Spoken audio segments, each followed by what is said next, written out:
Have you ever stopped to wonder why so many people today live anxious, depressed, exhausted, even with seemingly successful lives? Why do so many people who have it all feel empty inside? The answer, according to Jung, lies in the fact that most of us are not living an authentic life, but rather a borrowed one. We follow scripts that we did not write, pursue goals that we never questioned, and lose ourselves in identities that were given to us, not chosen.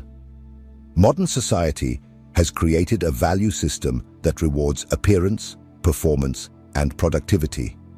From an early age, we are taught to compete, to win, to please. We are told who we should be, what we should desire, how we should behave. The result? We create a socially acceptable persona, but increasingly distant from the self. We become experts at performing and amateurs at truly living. This conditioning begins in childhood. We learn that feeling too much is weakness, that making mistakes is unacceptable, that showing vulnerability is dangerous. We repress our shadow to avoid rejection. We suppress creative impulses for fear of seeming strange. We replace our desires with others' expectations, and so, little by little, we drift away from the center. When we realize it, we no longer know who we are, only who we have learned to appear to be. In adulthood, this deviation intensifies. The pressure to fit into the success model is brutal. A solid career, a stable relationship, social status, impeccable appearance. The soul, forgotten, but the self does not disappear. It merely changes the way it manifests. And when it is not heard, it screams. And its screams are heard as symptoms: anxiety, existential crises, addictions, psychosomatic illnesses, empty relationships, a fatigue that does not go away with rest. Jung saw these manifestations not as failures, but as calls from the soul, alerts that we are living off-center, distant from our inner truth. We live in a world that idolizes extroversion, charisma, exposure.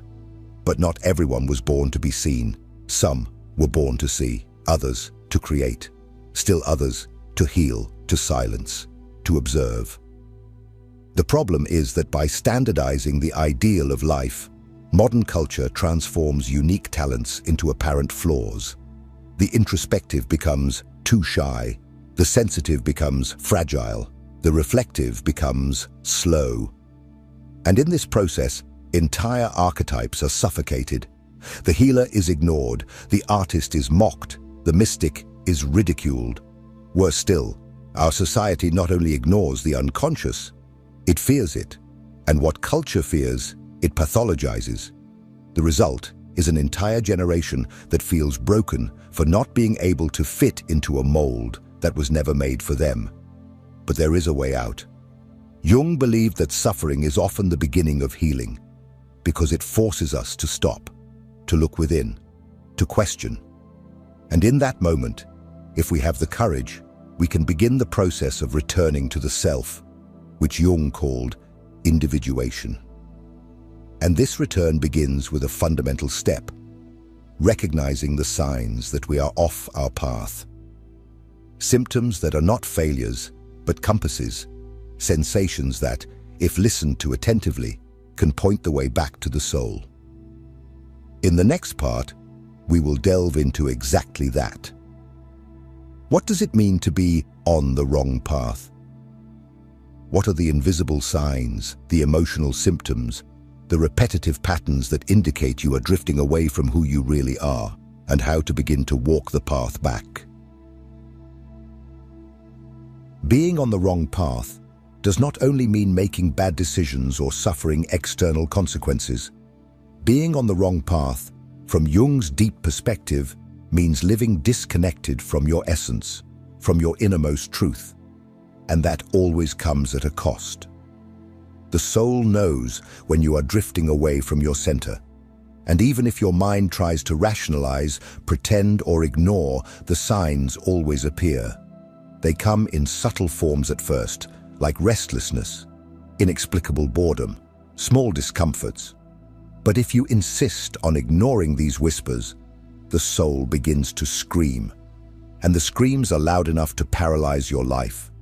The first symptoms are often emotional: a fatigue that doesn't go away with rest, an anxiety that has no concrete cause, a floating sadness that appears in moments when everything should be fine. You may have professional success, a stable relationship, an organized routine, and still feel empty. It's as if something inside you is dying in silence, as if life is happening outside and you are just a spectator.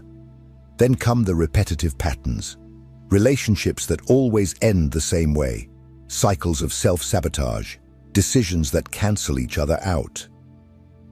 You feel like you're going in circles, trying to escape a maze with a map drawn by someone else. This happens because, as you drift away from the self, you begin to live under the control of autonomous complexes, emotional fragments that take command of your psyche and lead you to repeat the same mistakes, even knowing where they lead. It's like watching a movie whose ending you already know, but you can't stop watching. Another powerful sign that you are off your path is the feeling of inner falseness. You may even maintain the appearance of normalcy, but inside you feel like you are acting, lying to yourself. You feel that life has lost its color, its passion, its meaning. And the more you try to distract yourself, keep busy, speed up, the more evident the inner abyss becomes. Life loses its flavor, days become repetitive, and all of this because you are living outwardly, but dying inside. But there is something even deeper. When you are distant from the self, dreams change. They become more symbolic, intense, disturbing. The unconscious begins to send clear messages that something important is being neglected. Jung saw dreams as letters from the self, and the greater the distance, the more urgent the content. Images of falls, blocked paths, abandoned houses, threatening figures. All of these are symbolic expressions of a soul trying to guide you back to the center. But it takes sensitivity to understand and courage to follow. And why does all this happen? Because the self, the totality of your soul, has a goal to make you become who you truly are, and it will not rest until that happens.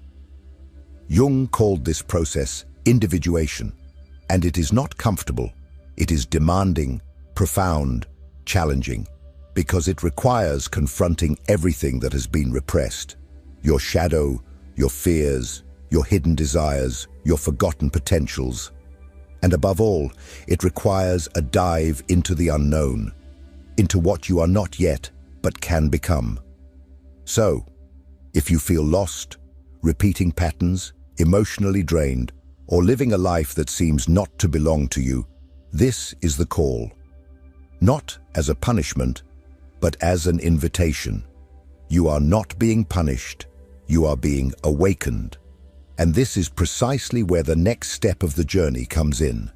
How to begin to walk the path back to the self. How to use this soul map in practice to rediscover meaning, reconnect with yourself, and transform pain into direction. In the next part, we will explore the tools and principles that Jung proposed to transform suffering into awareness and disorientation into clarity.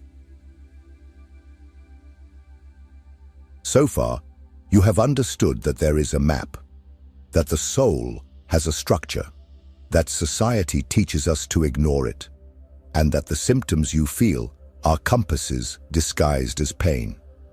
Now, the inevitable question is, how to return? How to find the way back? How to move from the surface of the persona and descend to the core of the self? The answer is not simple, because the journey of individuation is unique for each person. But Jung left us a set of principles, practices, and symbols that serve as navigation tools. He knew that the process of returning to the center could not be done through logical reasoning or the effort of willpower, because what is at stake here is not a problem to be solved. It is a soul that needs to be heard. The first tool is the observation of dreams. Jung said that dreams are spontaneous manifestations of the unconscious, symbolic messages sent directly from the self. They reveal hidden truths, unconscious patterns, repressed desires, and also indicate directions. But to understand them, one must learn to read the symbolic language. Dreams do not speak in direct words. They speak in metaphors, images, atmospheres. A crumbling path may signify the collapse of a limiting belief. A wild animal chasing you may represent a repressed impulse that needs to be integrated. Each dream is a fragment of your own map. The second tool is active imagination, a technique developed by Jung to dialogue with the internal figures of the psyche. It involves allowing images from the unconscious to manifest in a waking state, through writing, drawing, visualization, or meditation. It is a way to encounter the shadow, the anima, or the animus, and understand what they are trying to communicate. Active imagination is not fantasy. It is listening.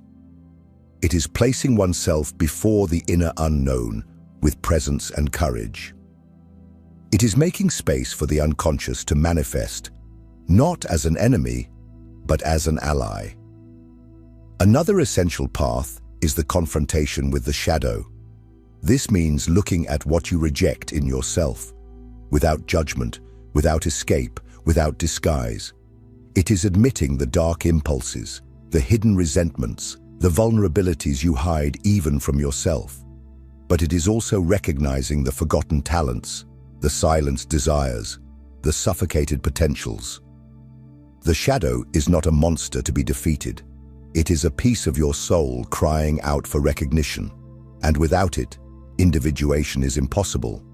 Furthermore, it is necessary to understand the role of the persona and learn to dismantle it consciously. You need to identify the masks you wear at work, in relationships, on social media, and understand why they were constructed. The problem is not having a persona. We all do. The problem is believing that you are it. When you live identified with the mask, the self becomes unattainable. When you start to dismantle it, the true self begins to emerge. And of course, it is essential to integrate anima and animus. This requires a deep internal listening work. For men, developing the anima is cultivating sensitivity, intuition, and embracing the unconscious. For women, integrating the animus is accessing deep reason, inner direction, and assertiveness that arises from the center. When these polarities are denied, we project onto others what is lacking in us and create symbiotic, unbalanced, fanciful relationships. When they are integrated, we become whole. Finally, there is an element that runs through this entire journey: inner silence. We live in an era of constant noise, and it is precisely in silence that the self whispers.